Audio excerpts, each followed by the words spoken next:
Unity in spirit global క్రైస్తవ సన్నిహిత సంఘానికి మీకు స్వాగతం. మీరు ప్రార్థన అభ్యర్థనలు పంపాలనుకుంటే లేదా క్రైస్తవ జీవ భాగస్వామిని వెతుకుతున్నట్లయితే mark108.comను విజిట్ చేయండి. ఇప్పుడు మనం ప్రార్థనలోకి వెళ్తాము. ప్రభూ, ఈ ప్రపంచంలో వివిధ సమాజాలు, గ్రామాలు మరియు నగరాల మధ్య శాంతిని కోరుకుంటున్నాము.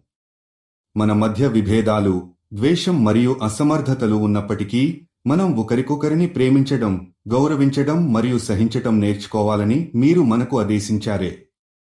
ప్రభూ, మన సమాజంలో ప్రతి ఒక్కరూ ఒకరికొకరు శాంతిని మరియు ప్రేమను పంచుకుంటూ జీవించేందుకు మీరు మమ్మల్ని ఆదర్శప్రాయంగా మార్చండి. మీరు మాత్రమే శాంతిని మరియు ఒప్పందాన్ని కలిగించే శక్తిని అందించగలుగుతారు.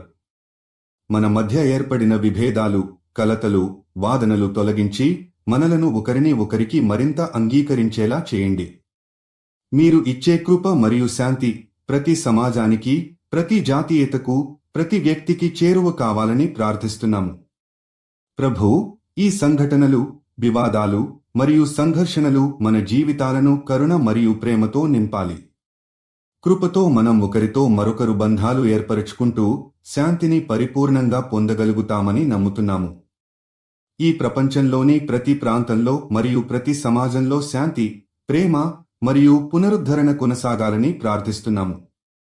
యూనిటీ ఇన్ స్పిరిట్తో కలిసి ప్రార్థించినందుకు ధన్యవాదాలు. మీరు విశ్వాసం కలిగిన జీవిత భాగస్వామిని వెతుకుతున్నట్లయితే mark108.comను విజిట్ చేయండి. మీ ప్రార్థన అభ్యర్థనలు కూడా అక్కడ పంపవచ్చు. దయచేసి లైక్ చేయండి, షేర్ చేయండి మరియు ఛానల్కి సబ్స్క్రైబ్ చేయండి.